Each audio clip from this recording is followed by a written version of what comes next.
Darwin, is it worth it? Is it worth coming to Darwin in Northern Territory, Australia? I want to come and check it out for myself. See what it's like. Is it worth it? For some people, Darwin is going to be a no way. For some people, it's a hell yeah. I'm in Darwin. So I've escaped the freezing cold winter in Melbourne to come and warm up in Darwin for a few days. Oh, well, a couple of days, not long. First time in Darwin. I've never been here before, but it's been on my list for quite some time. COVID put a stop to a few plans back there for a couple of years. But I finally got to Darwin to find out, is it worth coming here? It's a long way from Melbourne. It's a 5-hour flight up from Melbourne, but that was worth it to warm up. I escaped the freezing cold winter in Melbourne. So just wanted to come and check it out for myself. See what it's like. So when I told some people I was going to Darwin, I got some interesting reactions.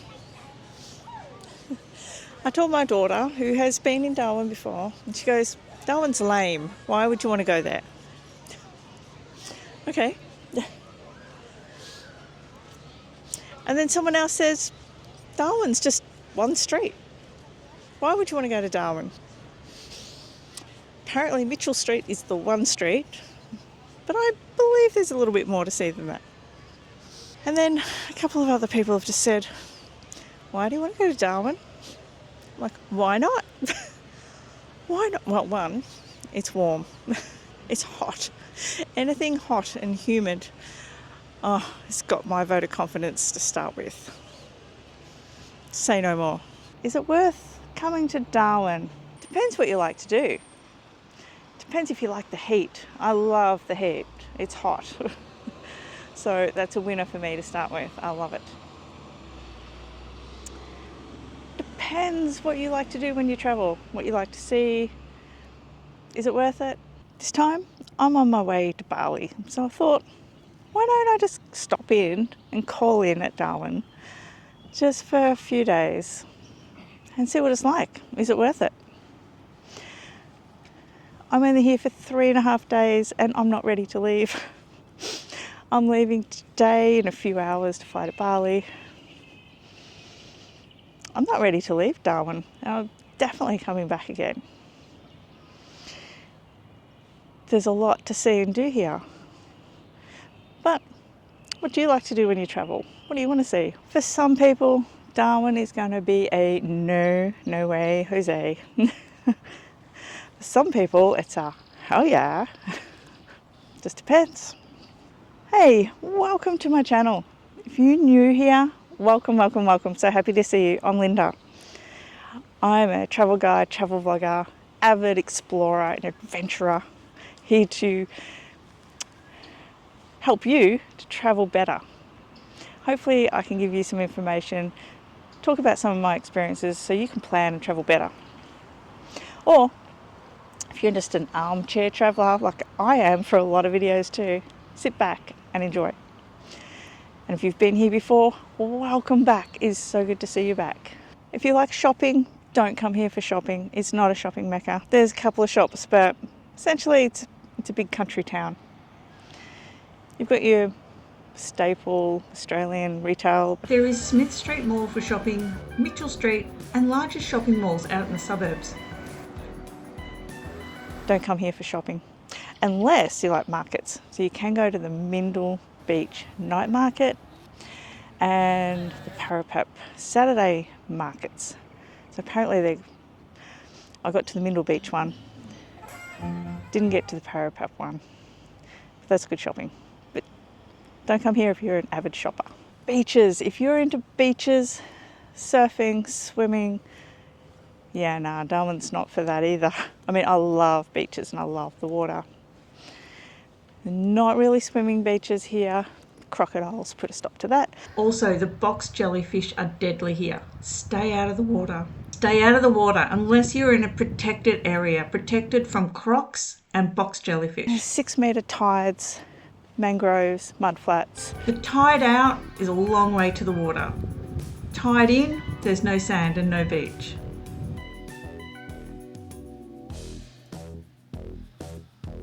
So not ideal beaches, not for surfing. You can hire jet skis out at the Stokes Wharf and go for a jet ski ride out in the water. But you're coming back to the wharf, you're not coming and playing on a beach with the waves. There is a safe, protected, made beach at the Darwin waterfront for cooling down and relaxing, free from crocodiles and box jellyfish. If you like the heat, yes, Darwin is the place to be.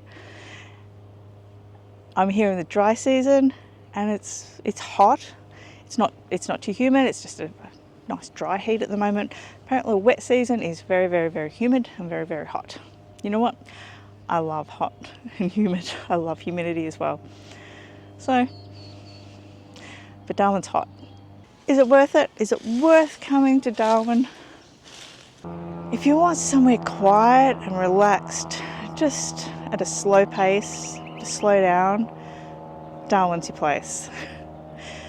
It's like a big country town. The streets are not busy, there's no traffic jams, the parks are peaceful, the waterfront is peaceful.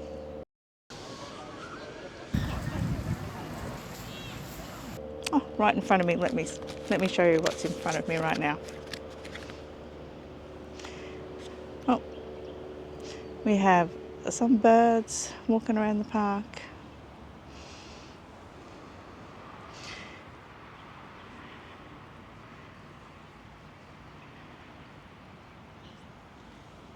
Darwin's just, it's a slower, relaxed pace and vibe. So if you like that, this is the place to be. If you want to party, you can hit Mitchell Street at night, you can hit Monsoon's nightclub, and you can party with the backpackers. Don't get me wrong, you can certainly party here. But during the day, it's just calm and chilled. I like that. I really, really like that. But for some people, they're going to find that boring. They're going to look at Darwin and go, this place is lame, this place is boring, this place is slow, there's no life. But you know, that's what I need at the moment. Just quiet, calm, and hot. Perfect for me right now. And families, like down the waterfront, a lot of families, and parents can just sit and chill and relax, and kids can play in the water. It's great. Beautiful. If you're into eating and dining, yeah, Mitchell Street's the place to be, or the waterfront, or Stokes Wharf. And if you're into seafood, oh, apparently they've got some of the best seafood here.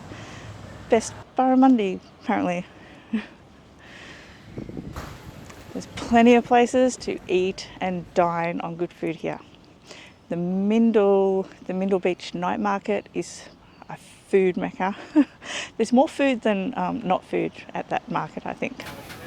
Certainly a lot there to eat while you watch a beautiful sunset over Mindle Beach. And my tour guide yesterday told me up at Fanny Bay, Nightcliff, there's a whole foreshore and esplanade up there with more restaurants and dining, and apparently it's really good food and dining and hanging out up there too. It's on my list to do when I come back here again.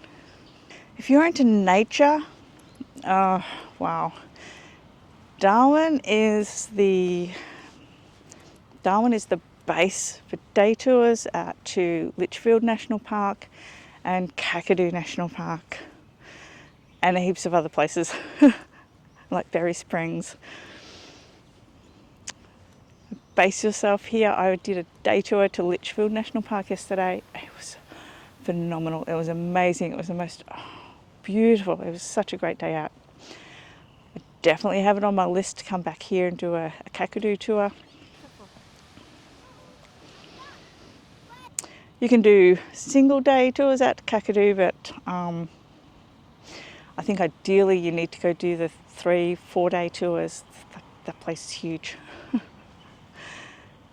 So Darwin is your base for having a look out there. If you're into learning about anything, learning about reptiles, learning about crocodiles. My goodness, this is the place to be. Crocosaurus was extremely educational.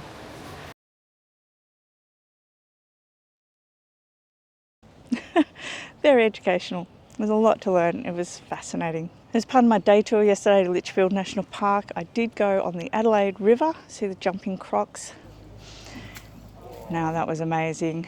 Being in that boat with big crocodiles, saltwater crocodiles out in the wild. And that tour again was extremely educational. Just taught you a lot about those crocodiles, all about them. So I've been to Cairns, Port Douglas and the Daintree.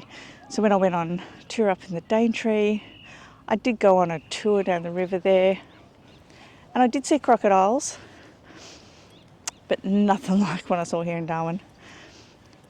In Darwin here they feed the crocodiles from the boat. So you can see them jumping up for the food. Didn't feed them in the Daintree. They were a lot smaller and just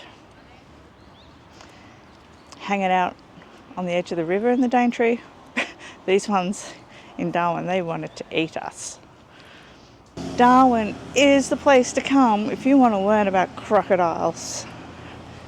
It's the place. If you're into history, particularly World War history, World War II history, this is the place to be in Australia. Darwin has a lot of World War history here. It's not my thing, but there's a lot here. You could spend, I reckon, 3 days just doing war history and museums here.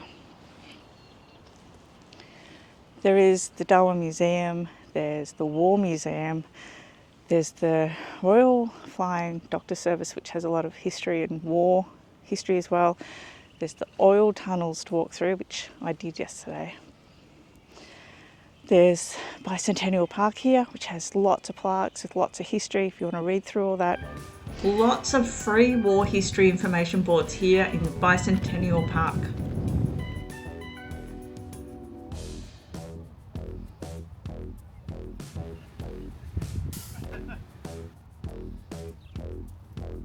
You can actually jump on a tour and they will take you around the city, show you significant sites of the war.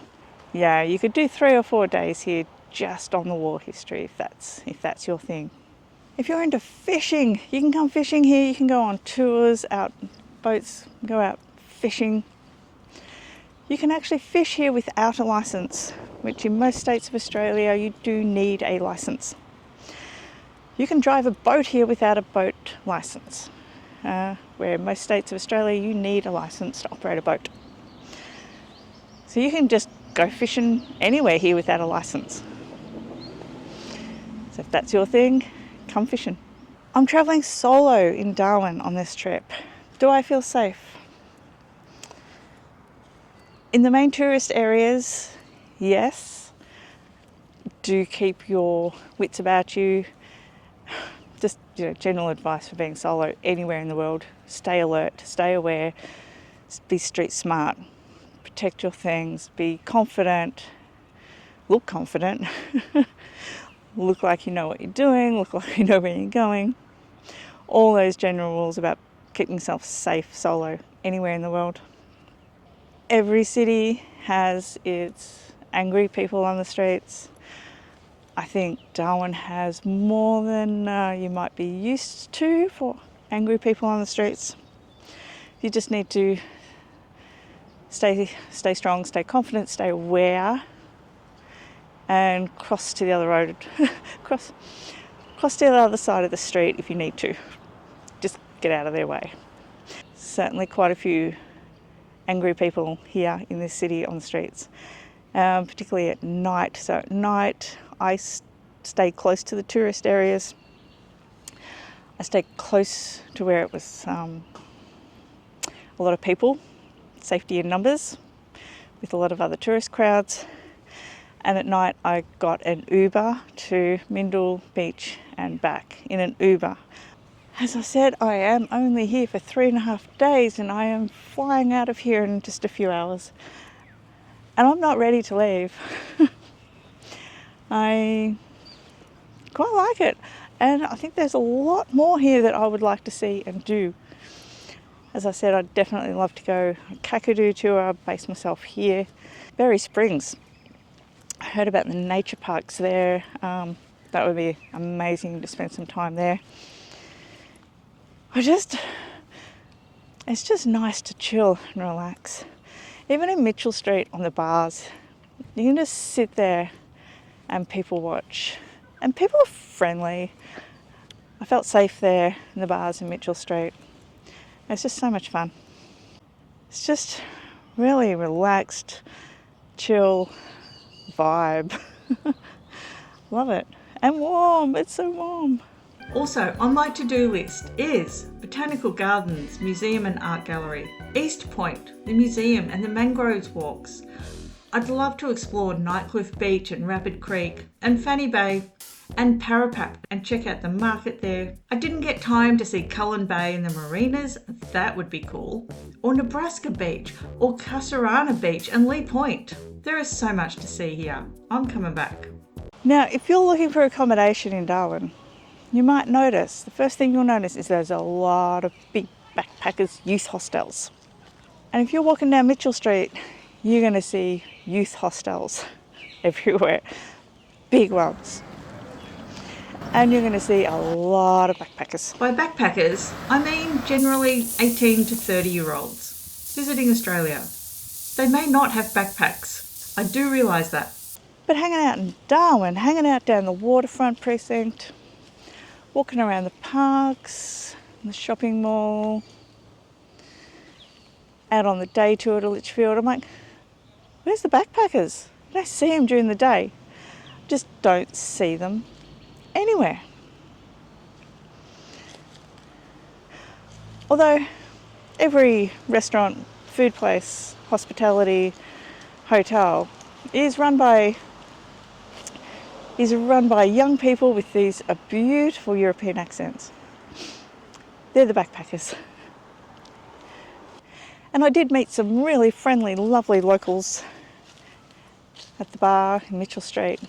Actually, people who have escaped the cold down in Victoria, New South Wales, and they're now living in Darwin. I'm going to call them expats, even though they're still in Australia. They've escaped the corporate cold of the southern states of Australia. So they told me that the backpackers are here to work to extend their visas. That makes sense. So to extend your visa in Australia, you do need to do a period of time of working in a remote or rural area. So it turns out Darwin is considered remote. And the backpackers are up here running all the hospitality, all the accommodation, the food, the restaurants. And they're working here to extend their visas. At night, they do get some nights off sometimes. They're partying. You can hear them. And they're happy. And they're having fun. And they're having a great time. But they're not here as tourists and exploring. They're here working to extend their visas. And apparently they disappear in the wet season. Dry season, that's what the backpackers are doing here. If you've been a backpacker in Darwin, let me know. Tell me about your experience. Were you here as a tourist? Did you get time to, I'm sure you spent time to have a look around and be a tourist as well before you knuckled down to work to extend that visa. So if you're a young 18 to 35-year-old, there's certainly a scene here for you too. Is it worth it? Is it worth coming to Darwin? Absolutely. I think absolutely. I think there's something here for a lot of people. I know it's not for everyone, as I just talked about. For me, yes. Darwin's got a lot going for it. And I'm definitely going to come back for another trip. Another couple of trips. Darwin's close and accessible to Southeast Asia as well. This afternoon I'm flying to Bali. It's a 2-hour, 50-minute flight. Easy. So Darwin's a great gateway up to Indonesia, Vietnam, Thailand. not far to Southeast Asia, Singapore, or if you're already over there, come to Darwin, have a look. Or if you're travelling from Melbourne, Sydney, stop in at Darwin on the way over to Southeast Asia like I am. It's definitely worth it. So happy I did this. Get yourself to Darwin, it's definitely worth a visit. Please subscribe, it helps my channel to grow, and it's a bookmark so you can find me again. Hit that like button, let me know that you like it, let other people know that you like it, and it helps my channel grow and helps more people find my channel. Travel safe, stay safe, and enjoy the journey. Enjoy the journey.